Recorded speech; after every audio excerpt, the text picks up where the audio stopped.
Okay, then we will call this meeting to order at 10:31. We're here for consideration of requests to amend the prosecuting attorney budget, consideration of adoption of on-call prosecutor policy. So I'm going to turn it over to the prosecutor to explain your thinking and what your request is. Yeah, you bet. So I put together just a brief PowerPoint presentation just to help guide us through the process of discussing it, and I've got it up here on this screen, so I'll stand and we can walk through it. So I'm here to start by presenting on a topic that I believe is kind of an answer to two issues that my office has been facing. One is the issue of understaffing and trying to find an answer to the staffing issue on the attorney side of things. That's an issue that I know you as commissioners are well aware of. We've had discussions throughout the year about that, and one of the ideas or thoughts that was put out there, proposed, is, well, maybe some additional staffing is better than no additional staffing. So, do we consider consolidating or shifting down one of those vacant positions and reallocating those funds back to the other ones to get the advertised wage high enough to actually get someone to bite and apply for a vacancy, so at least we can fill one of the seats. That was one of the thoughts that at least had been mulling in the back of my mind. And as I started looking at the analysis, I thought, I really feel like there's got to be something better out there to help account for the fluctuation in staffing and the additional demands.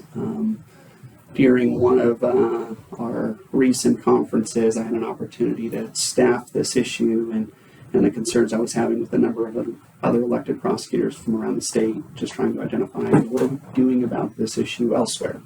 What have other people had success with? And one of the common trends that we've seen arise more recently is in offices that are also being faced with this other dilemma, and that is we've got attorneys that are signing up for a salaried position. They're expecting to come into an office and average a 40-hour work week, and what happens when you're understaffed and then you're trying to demand more from those attorneys? Are they just quitting? Are they clocking out at 5 and saying, if I didn't get the work done, it's just not going to get done? And is the attorney realm really the type of department that we can afford to have that mentality in? Or is it the type of department where we have to say the work just has to get done on some of these issues, because some of these issues just can't wait? So as we started to discuss really the twofold dilemma, I started to identify where other jurisdictions around the state have combated those issues with on-call policies. That is, they can account for times when they're understaffed appropriately and ensure that they're allocating the compensation and the funding within their budget appropriately. Are they able to account for a diverse mentality in the workforce that we're seeing today, where you've got some individuals that are putting a high importance on work-life balance? That's something that's being taught in almost every single training and presentation we go to now as county officials. Are you able to accommodate situations where you've got an office where maybe one or two of the attorneys say, hey, you know what, I'm willing to bear the burden of the extra work, put it on me, I'll be a team player, while at the same time having other attorneys in the office that are saying, yeah, you know what, I'm out of here at 5 because I've got a wife and I got kids, and if there's work that's set to be done, hopefully someone else is going to stick around to do it. One of the ideas that has been growing in popularity around the state, and some counties have actually had this type of a system in place for years now, and so it's been very well established, is an on-call policy. And from my perspective, being tasked as your elected prosecutor, and part of that task being proposing to you as a BOCC what I think my department needs or what would work for our current situation, is to present those answers to you, and I think I found them. And this is one such answer that I think my office would benefit from, considering the hurdles we've run into. Talking about really the purpose of an on-call policy, we all understand that the nature of a prosecutor's responsibilities can demand working well beyond a traditional 8 to 5 workday, and in order to do the job competently, that's a must. As we look at the ebbs and flows of what our workload entails, we see where there's inherently built into the position situations where the prosecuting attorneys are going to be asked to work well beyond a 40-hour work week. Things like post-conviction appeals, things like jury trials, things like those matters where it's understood that if you've got a major caseload docket or something big is up on your docket, you've got to get the job done. And so if I've got a prosecuting attorney in my office that knows they've got a major criminal trial coming up, they understand that they're going to be in the office 60, 70, 80 hours that week as they're prepping for that case. And I think that that's fairly well understood.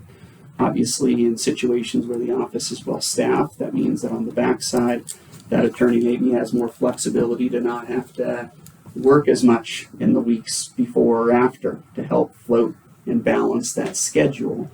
And because of the influx of that work and because the unpredictability of that work, having prosecutors that are salaried has always been the way of doing things. If it weren't that way, I think our budgets would take a major hit in overtime when we go through those influxes. When we've got a prosecutor that's got to be in the office for 80 hours prepping for a jury trial. And so there's a reason why we structure those as salaried positions, because it just makes sense in that regard. That said, there are a number of tasks that come through the door of a prosecutor's office, while albeit unpredictable, are much less convenient. They're the types of things that you've got to be able to adjust on the fly that you can't plan for. And that really, in order for the office to provide competent representation to the other county departments, to the criminal justice system, and to law enforcement, you've got to have people that are willing to buy into a system of being on call 24/7.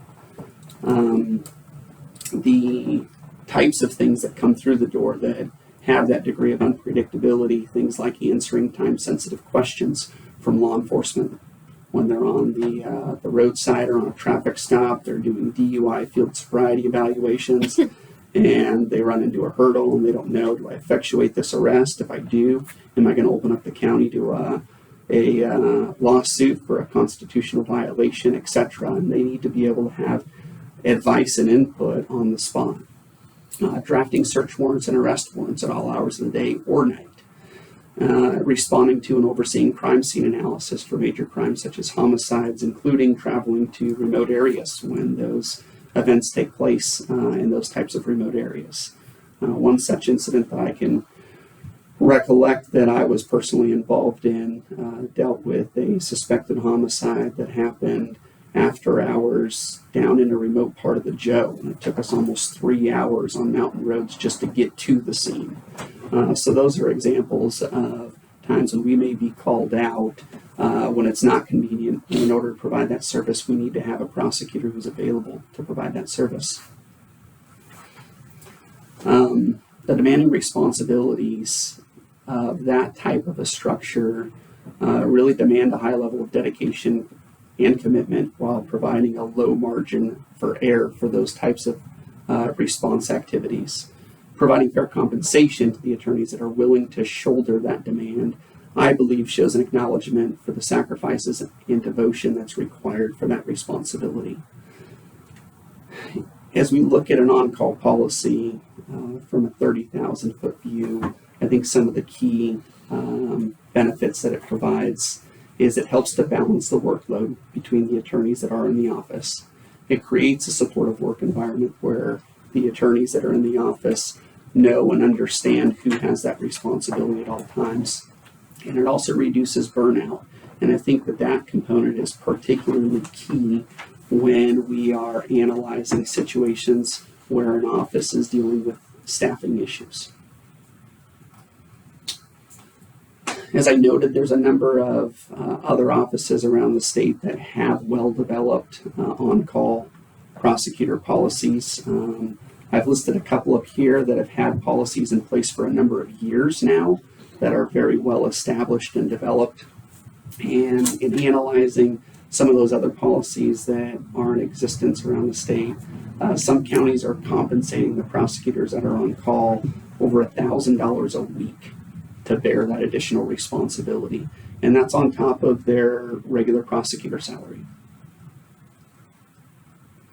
The elements of the on-call assignment policy that I'm proposing for implementation here in the county would be a policy that's open to any of the prosecuting attorneys within the PA's office after they've been sufficiently trained and have a sufficient knowledge base and understanding of criminal search and seizure law and the types of areas of criminal prosecution that are most likely to need responsiveness for after-hours calls. The policy would function with an on-call rotation that would have a primary and a secondary role where the attorneys that are eligible to be on that policy would fill one of those two roles. And during the time that they're in that role, they would have to agree to remain availability for emergency response through the night, on weekends, and on holidays for the entirety of that period they're assigned. The policy would be structured so that it's compliant, consistent with the other on-call policies that are already in existence around the state. And the compensation that I would propose for the on-call assignment would be $250 a week for the primary assignment and $200 a week for the secondary assignment. The primary assignment would have an attorney that's designated in the primary role. They'd be responsible for handling all the initial emergency response calls. They may also be responsible for staffing an emergency phone line to serve as a direct line of communication for our law enforcement. And they must agree to remain capable of providing that emergency assistance and remain in an area that has cell coverage or where they may otherwise be able to be contacted. The secondary assignment would be tasked with similarly providing that emergency assistance when requested in concert with an obligation to remain in an area where they can be contacted. The secondary assignment would at times be requested to take a primary role if we have more than one emergency call that's coming in. And lastly, in an ideal world, we'd have that secondary assignment be filled by somebody who's able to be in a supervisory capacity so that if the individual who's in the primary assignment needs to run a question up the ladder or it's a complex issue, they've got somebody that's more experienced than them ideally to ask that question of.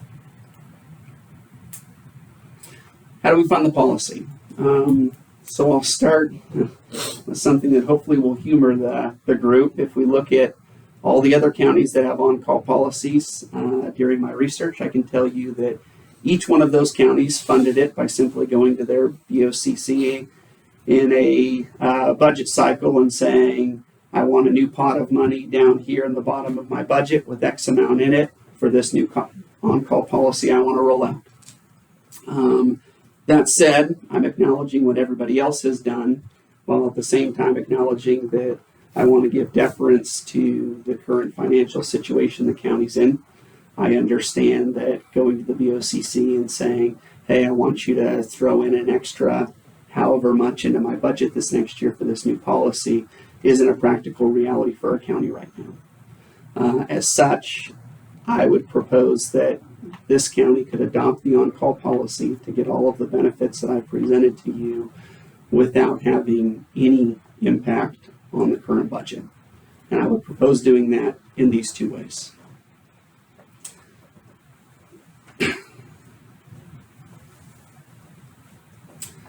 Here on the screen, I've put up a snapshot of the 4 budget line items in the PA's budget for prosecutor salaries. In the first column, you'll see the budget as it shows on the budget worksheet. So when you look at the PA's budget worksheet, you're going to see those 4 sets of numbers. What you don't see readily apparent on the budget worksheet, and I think this is something that our clerk desires to address in the next budget cycle, is the fact that we have approximately $40,000 in grant income that is designed to be allocated to that 4th attorney salary, which actually puts that 4th attorney salary at $84,500. Those grant funds, when that position's filled, ideally would be coming into the budget and funding that salary. If you'll look at the bottom, the total budget amount for those 4 salaries would equal $351,500. To get to the proposed amount that I believe is necessary to roll out the on-call policy as I presented it would require $23,400 into an on-call line item. That $23,000 I would propose can be achieved by doing two things. First, we can take this fourth prosecutor, understanding that a primary goal is getting these three filled first, and reducing the hours for that position from 40 down to 30. By doing that and adjusting the salary down, I would contemplate that we would remove approximately $17,750. That gets us close, but that doesn't get us the full amount. And so to finish getting to the full amount, I've essentially allocated how much we would need to get to that amount, and then I've gone ahead and stripped it out of each one of those positions equally. So essentially the initial result is you'll actually see the salaries for the attorneys be reduced in order to create the on-call policy, which then hopefully would be able to be distributed back in a appropriate allocation to the attorneys that are going to be doing all of the after-hours response work. If we pair that with what I believe is going to be the recommendation of our clerk, where in the next budget she desires to have our stop grant funds and our ILET funds separated down into different line items. Just for visualization, I've gone ahead and I've done that here. So you can see where theoretically those amounts in the last budget cycle were contemplated to contribute to that number. You'll see here where we've actually separated them out. If the BOCC is willing to adopt this policy and roll it out, and thereafter go ahead and approve the amendment to the budget, the clerk, which I'll defer to her if she'd like to speak more on it, I anticipate would likely want to accomplish the goal of separating out those additional line items. So that's a summary of how we get there, and you'll notice the total amount of the budget theoretically will stay the same, and that's my goal. I wanted to be able to come to the BOCC and say this is a solution that I believe will help my office and the issues that I've been presented with without having any negative consequences on the budget. Questions? Yeah, go ahead. No, I'm still forming the question. But, so what we're doing really is we're reducing some salaries with the idea that the money now is going to go to the folks who do the overtime. In an ideal world, if the office is at full staff and everybody is trained and able to handle those types of calls, I'll be able to tell that attorney in that position, your salary is effectively going to be the same. In other words, if you're here, you're trained up, you know how to do search and seizure law, and you're willing to bear the burden of that and enter into an equal rotation, your salary would be the same. If we have situations where either we have understaffing issues where we're not able to fill a position, and so we're going back to the other attorneys in the office and saying, hey, listen, you're going to have to be on call more often, then that attorney will be compensated appropriately for that additional work that they're going to be bearing. Or in a situation like one that I know the BOCC is aware that we've faced in the past, where you have an attorney in the office that maybe isn't willing to do it. Mm-hmm. And when you have a policy where you're trying to call the prosecutors on call and one of them just said, no, I'm clocked out for the day, I'm not answering my phone, then it's shifting the burden on to other attorneys in the office. And this type of a policy allows that person to inherently opt out. If we have that attorney in the office, they can say, no, I don't want to be on the on-call rotation. And it gives them that flexibility without creating animosity with the individuals that are willing to bear the additional burden. We'll give the individuals that are willing to bear it an incentive to bear it. Exactly, yeah. Mm-hmm. I mean, That makes sense. kudos to being creative to keeping it in your budget.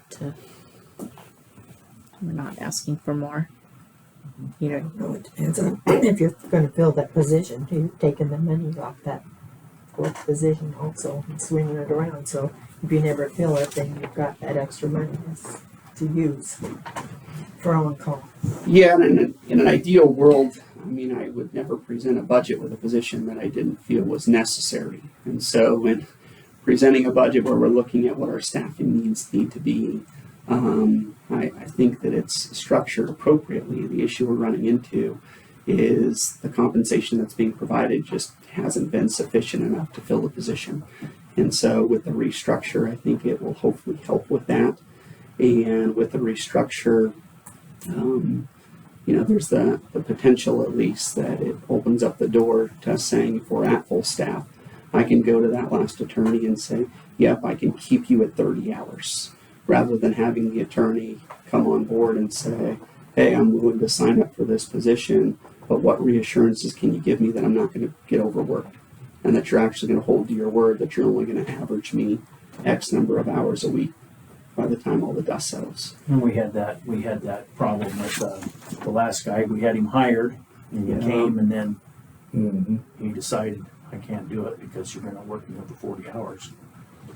Yeah, which was, the issue, and I understand, the information's out there, but, part of his information source was he quoted right to the news. I've been following your county in the news, and I see you guys have a budget crisis, and I see you've got 2 vacancies. What reassurance can you give me that I'm not going to have to bear more than my workload if you can't fill that other vacancy, right?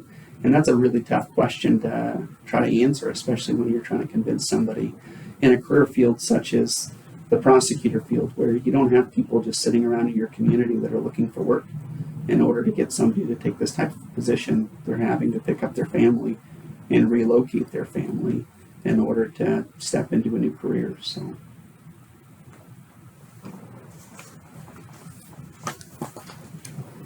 any other questions? Question for the clerk. So what we're doing is within the budget, it's within the bottom line. This is something we have to open a budget to do? For this year, you mean? Are you planning on, when are you planning on putting it as of this new year? I'd like to implement it right away. Okay, that would have been my question. Mm-hmm. And my question, secondly, I hate that. Who's doing the work now, Ben? Is it you as the elected official that's answering all these calls? And how many calls per week are you getting outside? I mean, I'm looking for data, so that's where, to justify it to the public, that's usually a justification within comments within the budget. So that's where I would ask, how many calls are we getting out there? Who's doing the work at this time? Is it our elected official and solely doing it by yourself?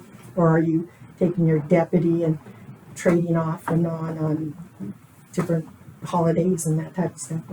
These are questions that I would have. So the current system that we have in place, both me and my chief deputy are bearing the burden of all of the after hours calls. The current system we have implemented is we ask law enforcement to contact us both simultaneously, and the first one available attempts to respond. The result of that is my chief deputy has voiced what I would say is a valid concern to me, and that is her freedom and liberty under the current policy is greatly restricted. In other words, she's obligated to try to remain somewhere with her self-service at all times. Everywhere she goes, she's got to make sure she's available. The ability to partake in activities gets restricted to a degree. And with an on-call policy, it allows us to compartmentalize that and to know that, hey, I'm going to be assigned to be on call during this period, and so I know that this is my commitment. Whereas I have the reassurances that on this side of things, I'm not going to have to be on call, and I actually do get to clock out at the end of the day, other than the normal functions of my job that would otherwise have to be fulfilled from my docket. So I think back to my question, Peggy, if we wanted to implement it now while he's trying to hire, do we have to open the budget? Well, it would be, it's all inclusive within current expense, so I can't really answer that. If we're good with the other ones to do it, we're good. So we're all inclusive at this point. And I don't know where he is on his expenditures. I don't look at that on a day-to-day basis. but it's all inclusive. It wouldn't be a problem as far as, opening a budget's not hard to do. It's a matter of advertising and getting it done. But he's in every, current expense has got everyone going on. So you got money sitting in county general that I know of. So it's something, whatever you guys want to do at this point. When I Hannah, looked at the expense report that Timmy had sent me this week, I think it showed me it being, so we were at the 75% mark, and I think my budget was at 67%, so I'm about 8% under. And like I said, I haven't seen it because I haven't got my eyes on other things at this point. Dan's within the budget. He's done his due diligence, and each elected official knows their department and employees far more than any of the others. And I would trust Ben's judgment on this new policy. So if I'm understanding the clerk right, we could just approve this policy as long as he's staying within budget. It's not an issue. Right. Okay. Further discussion or questions? No, looking at it, if, as long as it stays within the budget, it's just shifting around, and we do have somebody that's looking at being Yeah. hired. Yeah, I feel like I've got everything in line for him. I've got all my ducks in a row. One of his last lingering questions that he had during the interview process was the same one as our last applicant, and that is, what reassurances can you give me that I'm not going to get roped into doing this vacant position's work? And, part of that I have to answer honestly, and that is at times when we're understaffed, we all share in that workload. But I think this policy gives me some reassurance to say, hey, listen, at least the after hours component, you can sign up for or not sign up for after we get him trained. And I think that provides some reassurance. Any further questions from the board? No. No. Are we ready to take some action? Yes. I would entertain a motion. Or I'll make one. I'll motion to accept the prosecuting attorney's new on-call policy based on staying within the budget and I'll second it. Any further discussion? Well, I think, they've reduced their salaries. So, that really shows a big step towards trying to not raise the budget. And we really appreciate that. I know that's hard. And we're not going to, as long as it doesn't go over budget, I don't see a problem with it. I do see where this is going to help out down the road, where it gives people an incentive to be on call instead of just walking out and being done with it. So I think this would be a good incentive to have people to want to remain on call, or I think it's a good idea. I appreciate the creative problem solving. And we don't Yeah. have money, but we're coming up with other ways to, like the incentive concept. So I appreciate that. Anything from you? No. All right. All in favor, please say aye. Aye. Carries unanimously. Okay. All right. So we've taken care of that. I will open it up for public question. Yeah. I don't see the federal prosecutor on there. Is that a done deal that we're not doing it now? I can speak to You it. want to speak? I don't have an answer for that. It's still very much in the works. Those processes go slow and they take a while. I would anticipate that the financial impact of that would be very minimal for the county based upon the preliminary numbers that we've looked at. I would anticipate it wouldn't hit the budget until next budget cycle. But we're not even in a position yet to even know what that piece looks like. I would say that the preliminary estimates put Shoshone County's contribution at about $1,000. And that's $1,000 out of a federal prosecutor salary, which I think is going to be set in the 130 range. Can I speak a little bit? One of the things about that prosecutor is that we're sharing with all the other, is it 2 other counties? It'll be whichever of the local entities sign on board for the local initiative. And So we're down to 1,000. We were at 2,000. So we've actually got more people to come in. yeah, that so we're sharing with him.